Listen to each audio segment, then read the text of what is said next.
Welcome to my channel. I am Ramya George, career expert and life transformation trainer. ഇന്നത്തെ video നമ്മൾ കഴിഞ്ഞ ദിവസം ചെയ്ത വീഡിയോയുടെ ഒരു കണ്ടിന്യൂഷൻ ആണ്. അതിനകത്ത് ഒരു ക്വസ്റ്റ്യൻ ഉള്ള ഒരു ആൻസർ ആണ്. അപ്പൊ ക്വസ്റ്റ്യൻ ഇങ്ങനെയായിരുന്നു, എന്റെ പല കാര്യങ്ങളും ഞാൻ ഉദ്ദേശിച്ച രീതിയിൽ നടക്കുന്നില്ല, എനിക്ക് പലപ്പോഴും സൂയിസൈഡ് ചെയ്യാനുള്ള ടെൻഡൻസി ആണുള്ളത്, അത് മാറാനായിട്ട് എന്താണ് ചെയ്യേണ്ടത്? അപ്പം ഈ ഒരു ഇന്നത്തെ വീഡിയോയും അത് തന്നെയാണ്. ആ സൂയിസൈഡ് എന്തുകൊണ്ട് നമ്മൾ ചെയ്യരുത്, ആ ഒരു കാര്യത്തെക്കുറിച്ച് ചിന്തിക്കരുത്, ഇനി അതുപോലെ തന്നെ അത്തരത്തിലൊരു പ്രവണത നമ്മൾക്ക് വന്നുപോയാൽ എങ്ങനെ അത് മാറ്റിയെടുക്കാം എന്നതിനെ കുറിച്ചാണ് ഡീറ്റെയിൽ ആയിട്ട് പറയുന്നത്. ഈ വീഡിയോ അല്പം ലെങ്തി ആയേക്കാം, എങ്കിലും നിങ്ങൾക്ക് വളരെയധികം യൂസ്ഫുൾ ആവുമെന്നാണ് എനിക്ക് 100% ഉറപ്പുണ്ട്. ഒപ്പം ഈ ചാനലും ഇതിനകത്ത് ഞാൻ അപ്ലോഡ് ചെയ്യുന്ന വീഡിയോകളും ഒക്കെ നിങ്ങൾക്ക് യൂസ്ഫുൾ ആണെങ്കിൽ ലൈക്ക് ചെയ്യാനും ഷെയർ ചെയ്യാനും സബ്സ്ക്രൈബ് ചെയ്യാനും ഒന്നും മറക്കാതിരിക്കുക. അതോടൊപ്പം തന്നെ നിങ്ങൾക്ക് നിങ്ങളുടെ ലൈഫ് ട്രാൻസ്ഫോം ചെയ്യാനായിട്ട് നിങ്ങൾ ആഗ്രഹിക്കുന്നുണ്ടെങ്കിൽ തീർച്ചയായിട്ടും എൻ്റെ ലൈഫ് ട്രാൻസ്ഫോർമേഷൻ ട്രെയിനിങ്ങിൽ നിങ്ങൾക്കും ജോയിൻ ചെയ്യാവുന്നതാണ്. ലിങ്ക് ഞാൻ ഈ വീഡിയോയുടെ ഡിസ്ക്രിപ്ഷൻ ബോക്സിൽ കൊടുക്കുന്നതാണ്, ജോയിൻ ചെയ്യാവുന്നതാണ്. അപ്പൊ നേരെ നമുക്ക് ഇന്നത്തെ ഈ ഒരു ടോപ്പിക്കിലേക്ക് പോകാം. ആദ്യം തന്നെ ഇന്നത്തെ ഈ ടോപ്പിക്കിലേക്ക് പോകും മുമ്പ് നിങ്ങളോട് പറയാനായിട്ട് ഞാൻ ഉദ്ദേശിക്കുന്നത്, ഒരു പ്രത്യേക മതത്തിനെയോ അല്ലെങ്കിൽ ആളുകളെയോ ഒരു കമ്മ്യൂണിറ്റിനെയോ ഒന്നും വിമർശിക്കാൻ വേണ്ടിയിട്ടല്ല ഈ ഒരു ടോപ്പിക്ക് പറയുന്നത്. എന്റേതായിട്ടുള്ള ഒബ്സർവേഷന്, അതോടൊപ്പം എൻ്റെ പഠനങ്ങൾ, ഒപ്പം എന്നോട് പല ആൾക്കാർ ഷെയർ ചെയ്തിട്ടുള്ള അവരുടെ എക്സ്പീരിയൻസസ് എല്ലാം കൺസിഡർ ചെയ്തുകൊണ്ട് ഞാൻ എൻ്റെ അഭിപ്രായങ്ങൾ നിങ്ങളോട് ഷെയർ ചെയ്യുന്നു എന്നേ ഉള്ളൂ. ഇന്ന് നമ്മൾ ആത്മഹത്യ എന്ന് കേൾക്കാത്ത ഒരു ദിവസം പോലുമില്ല. ഓരോ സെക്കൻഡിലും അല്ലെങ്കിൽ ഓരോ മിനിറ്റിലും ആത്മഹത്യ നടക്കുന്നുണ്ടോ എന്ന് വരെ സംശയിക്കേണ്ടിയിരിക്കുന്നു. അത്രയേറെ ട്രെൻഡിങ്ങിലായിരിക്കുന്ന ഒരു കാര്യമാണിത്. ഒന്ന് പറഞ്ഞ് രണ്ടാമത്തേന് സൂയിസൈഡ് ചെയ്യുന്നു. ഒരു കാര്യത്തിനും പരിപൂർണമായിട്ടൊരു സൊല്യൂഷൻ ആത്മഹത്യ തരുന്നില്ല. നമ്മളിൽ ഉണ്ടാകുന്ന താൽക്കാലികമായിട്ടുള്ള ഒരു പ്രോബ്ലത്തിന് നമ്മൾ കൊടുക്കുന്ന ഒരു അവസാനം മാത്രമാണ് സൂയിസൈഡ് എന്നുള്ളത്.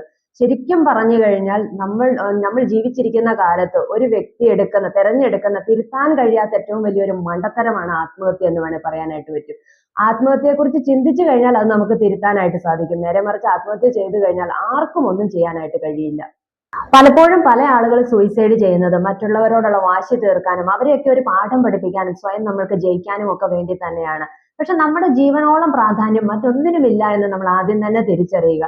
ജീവൻ എടുക്കാനുള്ള അധികാരം ജീവൻ നൽകിയ സൃഷ്ടാവിന് മാത്രമേ ഉള്ളൂ എന്നൊരു തിരിച്ചറിവ് നമുക്ക് ആദ്യം തന്നെ ഉണ്ടായിരിക്കണം. അതോടൊപ്പം നമ്മൾ മനസ്സിലാക്കേണ്ട കാര്യം, നമ്മുടെ ആത്മാവ് ഈ ഒരു പ്യുവർ ആയിട്ട് ഒരു സോൾ ഒരു ബോഡി സ്വീകരിച്ച് ഈ ലോകത്തിൽ വന്നിട്ടുണ്ടെങ്കിൽ അതിന് തക്കതായ ഒരു കാരണമുണ്ട്. അതായത് എന്തോ ഒരു ലക്ഷ്യം പൂർത്തിയാക്കാൻ വേണ്ടിയിട്ടാണ് ആ ഒരു സോൾ ഈ ലോകത്തിലേക്ക് വന്നിട്ടുള്ളത്. ആ ലക്ഷ്യം എന്താണെന്ന് വളരെ കൃത്യമായിട്ട് മനസ്സിലാക്കി അത് പ്രവർത്തിക്കാതെ, അതിനെ ഒന്ന് മനസ്സിലാക്കുക പോലും ചെയ്യാതെ ബലമായിട്ട് നമ്മുടെ ശരീരത്തിൽ നിന്ന് നമ്മുടെ ആത്മാവിനെ വേർപെടുത്തുന്ന ഒരാൾക്ക് ശരിക്കും പറഞ്ഞു കഴിഞ്ഞാൽ, സത്യസന്ധമായിട്ട് പറഞ്ഞു കഴിഞ്ഞാൽ, മാപ്പർഹിക്കാത്ത തെറ്റാണ് ചെയ്യുന്നത് എന്നുള്ള ഒരു ബോധ്യം നമ്മളിൽ എല്ലാവരിലും ഉണ്ടായിരിക്കണം. ഒരു ജീവനെയും ഹിംസിക്കരുത് എന്ന് പഠിക്കുകയും പഠിപ്പിക്കുകയും ചെയ്യുന്ന നമ്മൾ തന്നെ യാതൊരു ദയാദാക്ഷിണ്യവും കൂടാതെ നമ്മുടെ ജീവനെ നമ്മളിൽ നിന്ന് ബലമായി വേർപെടുത്തുന്നു. ഒരു രാജ്യത്ത് ജീവിക്കുമ്പോൾ ആ രാജ്യത്തിന്റെ നിയമങ്ങൾ അനുസരിക്കാൻ നമ്മൾ ബാധ്യസ്ഥരാണ്. അതുപോലെ തന്നെ റോഡിൽ ഇറങ്ങിയാൽ ട്രാഫിക് നിയമങ്ങളും, ഏതെങ്കിലും ഒരു ഓഫീസിൽ ചെല്ലുകയാണെങ്കിൽ അവിടുത്തെ നിയമങ്ങളും ഒക്കെ നമ്മൾ അനുസരിക്കുന്നുണ്ടെങ്കിൽ ഈ പ്രപഞ്ചത്തിന് ഒരു നിയമമുണ്ട്. അതുപോലെ തന്നെ ഈ പ്രപഞ്ചത്തിന്റെ സൃഷ്ടാവിനും ഒരു നിയമമുണ്ട്. ഒരു ജീവനെ ഈ ലോകത്തിലേക്ക് പറഞ്ഞയക്കുമ്പോൾ എന്തൊക്കെ പ്രതിസന്ധികൾ ഉണ്ടായാലും നാച്ചുറൽ ആയിട്ട് നമ്മുടെ ബോഡിയിൽ നിന്ന് ആത്മാവ് വേർപെടും വരെ ജീവിച്ചിരിക്കുക എന്നുള്ള പ്രപഞ്ച നിയമം തെറ്റിച്ചുകൊണ്ട് ഏതൊരാളാണോ അവരുടെ ആത്മാവിനെ ബലമായി വേർപെടുത്തുന്നത് ആ ആത്മാവിന് യാതൊരു നീതിയും രക്ഷയും കിട്ടില്ല എന്ന് ലോ ഓഫ് കർമ്മ നമ്മളെ ഓർമ്മപ്പെടുത്തുന്നു. നമ്മുടെ ഉള്ളിലെ സോൾ ഒരു എനർജിയാണ്. Energy never can be destroyed. നമ്മൾക്കുള്ള എനർജിയെ ഒരിക്കലും നമുക്ക് നശിപ്പിക്കാനായിട്ട് കഴിയില്ല. ഇത് സയന്റിഫിക്കലി പ്രൂവ് ചെയ്തിട്ടുള്ള ഒരു കാര്യം തന്നെയാണ്. അപ്പം നമ്മൾ, അതായത് ആത്മഹത്യ ചെയ്യുന്ന ഒരു വ്യക്തിയുടെ, ആത്മഹത്യ ചെയ്യും മുമ്പ് ആ ഒരു വ്യക്തിയുടെ മാനസിക അവസ്ഥ എന്താണെന്ന് നമുക്കൊന്ന് നോക്കാം. അതായത് ഒട്ടും സന്തോഷമില്ലാത്ത ഒരു അവസ്ഥ തന്നെയായിരിക്കും. പോസിറ്റീവായിട്ട് ഒരു കാര്യം അവർക്ക് ചിന്തിക്കാനായിട്ട് ഉണ്ടാവില്ല. ഒപ്പം നമുക്ക് കൂട്ടുള്ളത് നെഗറ്റീവ് ആയിട്ടുള്ള കാര്യങ്ങൾ മാത്രമാണ്. ദേഷ്യം, പക, വൈരാഗ്യം, വിദ്വേഷം, അതുപോലെ തന്നെ കുറ്റബോധം, ജലസ്, പിന്നെ അതേപോലെ തന്നെ ആരോടൊക്കെയോ എന്തൊക്കെയോ ഉള്ള കാര്യങ്ങളാൽ കലുഷിതമായിട്ടുള്ള ഒരു മൈൻഡ് സെറ്റിന് ഉടമയാണ് എന്നുള്ളതിൽ യാതൊരു തർക്കവും വേണ്ട.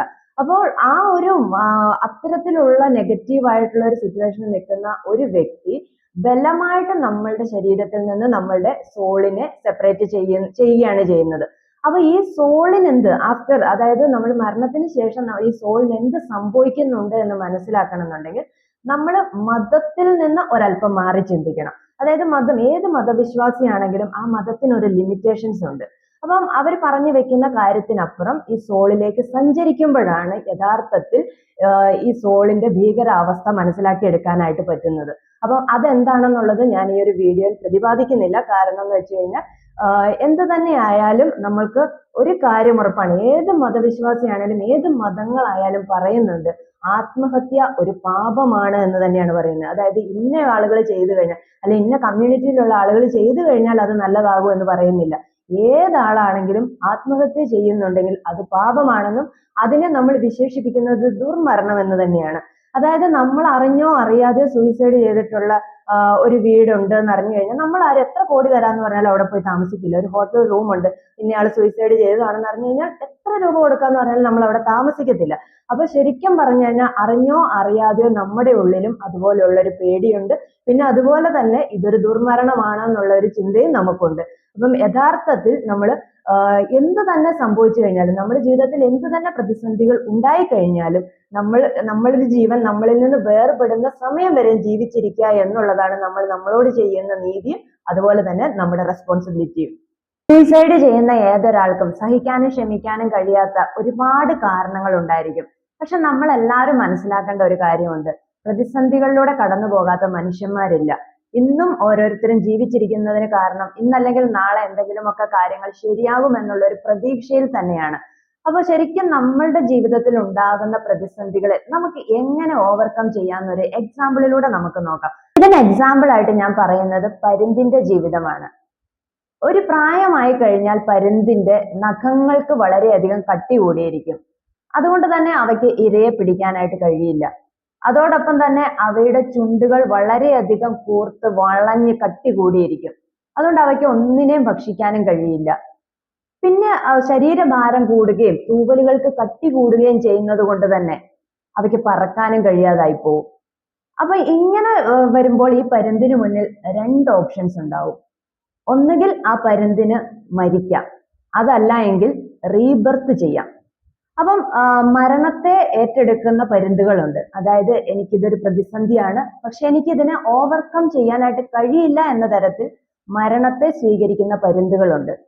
അതോടൊപ്പം റീബർത്ത് ചെയ്യണമെന്ന് ആഗ്രഹിക്കുന്ന പരുന്തുകൾ അവര് തനിയെ ഒരു മലയിലേക്ക് മാറും, ഒറ്റയ്ക്കായിരിക്കും താമസം.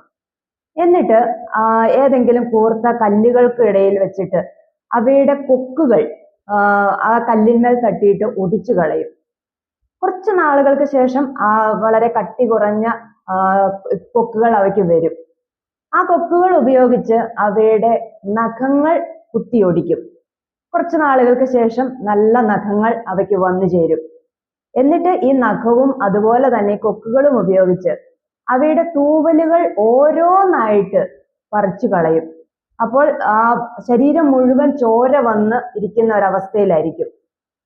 കുറച്ച് നാളുകൾക്ക് ശേഷം വളരെ മിനുസമാർന്ന നേർമയേറിയ തൂവലുകൾ അവയിൽ വന്നു ചേരും. അപ്പോൾ ശരീരഭാരം എല്ലാം കുറഞ്ഞ് ഒരു പുതിയ ഒരു പരുന്തായിട്ട്, അതായത് യങ് ആയിട്ടുള്ള ഒരു പരുന്തായിട്ട് ആത്മവിശ്വാസത്തോടെ അവ വരും, ഉയരങ്ങളിലേക്ക് പറന്നു വരും. ആ ഒരു സമയം എന്ന് പറയുന്നത് ഏതാണ്ട് ഒരു 5-6 മാസം അവ ഇതുപോലെ കഷ്ടപ്പെട്ടിട്ടാണ് ഈ ഒരു യുവത്വം തിരിച്ചു പിടിക്കുകയും പഴയ പോലെ തന്നെ ആത്മവിശ്വാസവും അതുപോലെ തന്നെ മേഘങ്ങളെ തട്ടിപ്പറക്കുന്ന അത്രയും ഉയരങ്ങളിൽ പറക്കുന്ന അതീവ കാഴ്ച ശക്തിയുള്ള ഒരു ചെറുപ്പം പരുന്തായിട്ട്, യങ് ആയിട്ടുള്ള ഒരു പരുന്തായിട്ട് നമ്മുടെ മുന്നിലേക്ക് വീണ്ടും വരുന്നത്. അപ്പം ഈ ഒരു എക്സാമ്പിൾ എന്നുള്ളത് നമ്മുടെ ജീവിതവുമായിട്ട് വളരെയധികം നമുക്ക് കണക്ട് ചെയ്യാനായിട്ട് സാധിക്കും. നമുക്കൊരു പ്രതിസന്ധി ഉണ്ടാവുമ്പോൾ നമുക്ക് തന്നെ തീരുമാനിക്കാം, നമ്മൾ മരിക്കണോ അല്ലെങ്കിൽ നമ്മൾ റീബർത്ത് ചെയ്യണോ. ഇനി നമുക്ക് നമ്മുടെ പ്രശ്നങ്ങളെ നമ്മുടെ മൈൻഡുമായിട്ടൊന്ന് കണക്ട് ചെയ്യാം. അപ്പൊ ശരിക്കും പറഞ്ഞു കഴിഞ്ഞാൽ നമ്മുടെ മൈൻഡിൽ നമ്മൾ എന്താണോ ചിന്തിക്കുന്നത്, നമ്മൾ നിരന്തരം എന്താണോ ചിന്തിക്കുന്നത് അത് നമ്മളായി തീരും. അതിന് യാതൊരു സംശയവുമില്ല. നമ്മൾ പോസിറ്റീവായിട്ടുള്ള കാര്യങ്ങൾ ചിന്തിക്കുകയാണെങ്കിൽ പോസിറ്റീവായിട്ടുള്ള സാഹചര്യങ്ങൾ വരും, പോസിറ്റീവായിട്ടുള്ള വ്യക്തികളിൽ നമ്മൾ കണ്ടുമുട്ടും. അതുപോലെ തന്നെ നെഗറ്റീവ് ആണെങ്കിൽ അതേപോലെ തന്നെ സംഭവിക്കും. അപ്പൊ നിരന്തരം നമ്മൾ സൂയിസൈഡിനെ കുറിച്ച്, ആത്മഹത്യ ചെയ്യണം എന്ന് ചിന്തിക്കുന്ന ഒരാൾക്ക് ലോ വൈബ്രേഷൻ ആയിരിക്കും. അവിടെ ഡിവൈൻ എനർജിക്ക് കണക്ട് ചെയ്യാനേ സാധിക്കില്ല. അപ്പോൾ ഒരു തവണ നമ്മളിത് ചിന്തിക്കുകയും നിരന്തരം നമ്മൾ ആ ഒരു ചിന്തകൾക്ക് എനർജി കൊടുക്കുകയും ചെയ്യുമ്പോൾ അത് നമ്മുടെ സബ് കോൺഷ്യസ് മൈൻഡിലേക്ക് കറക്റ്റ് ആയിട്ട് റീഡ് ചെയ്യുകയും ആത്മഹത്യ ചെയ്യാൻ തക്കതായിട്ടുള്ള സാഹചര്യങ്ങൾ നമ്മളിലേക്ക് ഒരുക്കി തരികയും ചെയ്യും. അതുകൊണ്ട് തന്നെ നമ്മൾക്ക് നമ്മുടെ മൈൻഡുമായിട്ട് കണക്ട് ചെയ്യുമ്പോൾ നമ്മുടെ പ്രശ്നങ്ങളെല്ലാം നമ്മുടെ ഉള്ളിൽ നിന്നാണ് വരുന്നത്.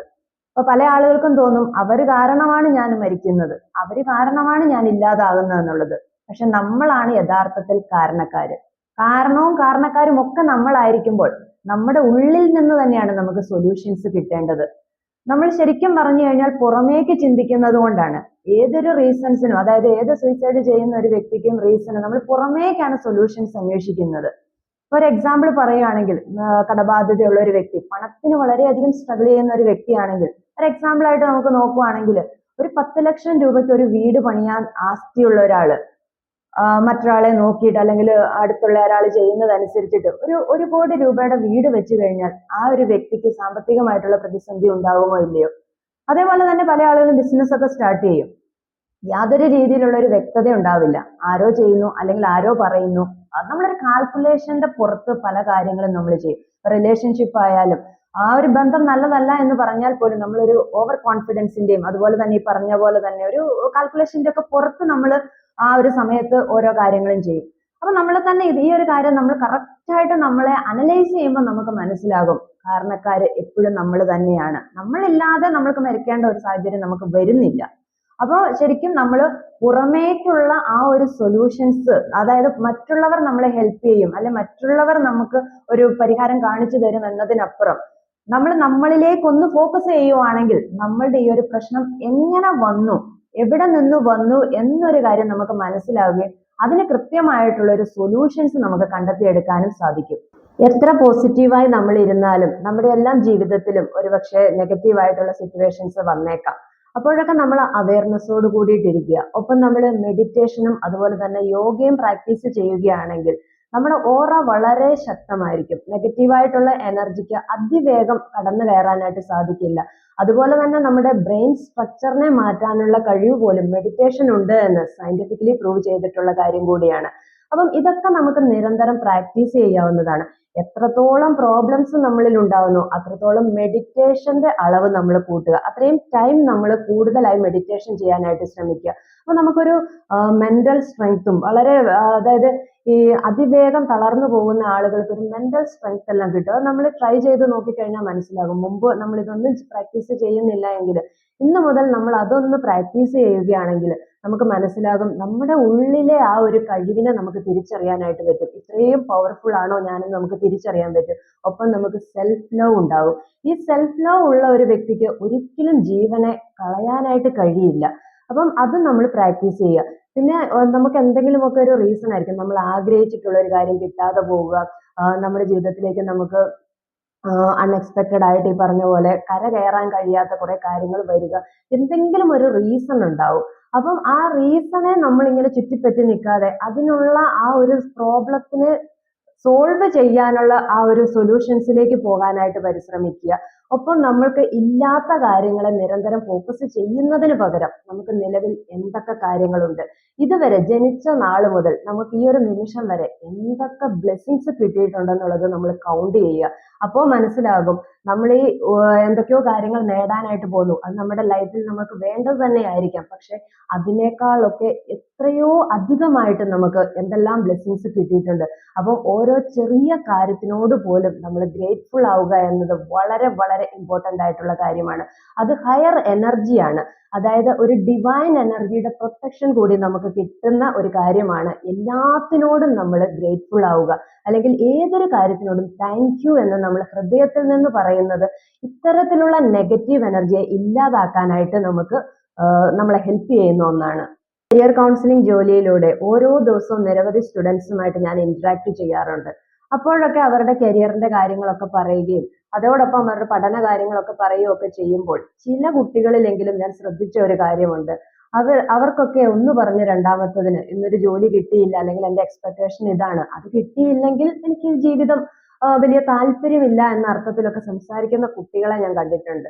അപ്പം ആ ഒരു കരിയർ കാര്യങ്ങൾ പറഞ്ഞു കൊടുക്കുന്നതിനോടൊപ്പം തന്നെ അവരുടെ ലൈഫ് കൂടി അതായത് അവരുടെ മാനസിക അവസ്ഥ കൂടി ഒന്ന് മെച്ചപ്പെടുത്താനുള്ള ക്ലാസ്സുകളും കൂടി എടുക്കേണ്ട ഒരു സാഹചര്യം എനിക്ക് പല കുട്ടികളിലും വന്നിട്ടുണ്ട്. അപ്പൊ നമ്മൾ പേരൻസ് ആയാലും ടീച്ചേഴ്സ് ആയാലും അതുപോലെ തന്നെ സ്കൂളുകളായാലും ഒന്ന് ശ്രദ്ധിക്കേണ്ട ഒരു കാര്യമുണ്ട് പറ്റുമെങ്കിൽ. അതായത് നമ്മൾ അക്കാദമിക്കലി ഓരോ കുട്ടികളെയും നമ്മൾ ഫുൾ A+ നേടിക്കൊടുക്കുക, അല്ലെങ്കിൽ A+ നേടാനായിട്ട് പ്രേരിപ്പിക്കുക. ഒപ്പം എക്സ്ട്രാ കരിക്കുലർ ആക്ടിവിറ്റീസിൽ ഫുൾ സ്കോർ നേടുക.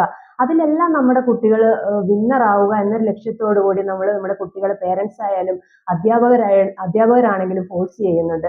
അപ്പം അതിന് പകരം നമുക്ക് അവർക്ക് മെന്റൽ സ്ട്രെങ്ത് ഉണ്ടാക്കി കൊടുക്കാനായിട്ട് അവർക്ക് മെഡിറ്റേഷനും അതുപോലെ തന്നെ നേരത്തെ പറഞ്ഞതുപോലെ തന്നെ യോഗ പോലെയുള്ള കാര്യങ്ങളും ഒപ്പം നമുക്ക് വെൽത്ത് ക്രിയേറ്റ് ചെയ്ത് കൊടുക്കാനുള്ള പ്രാക്ടിക്കൽ ആയിട്ടുള്ള നോളജും ഒക്കെ പകർന്നു കൊടുക്കാൻ കഴിയുന്ന ഒരു എഡ്യൂക്കേഷണൽ സിസ്റ്റം നമ്മുടെ ഇവിടെ ഉണ്ടെങ്കിൽ ഓരോ സ്കൂളുകളിലും അത്തരത്തിലുള്ള കാര്യങ്ങളൊക്കെ കൊണ്ടുവരികയാണെങ്കിൽ നമ്മുടെ കുട്ടികൾ കുറച്ചുകൂടിയൊക്കെ മാനസികമായിട്ട് മെച്ചപ്പെടുമെന്ന് എനിക്ക് പലപ്പോഴും തോന്നിയിട്ടുണ്ട്.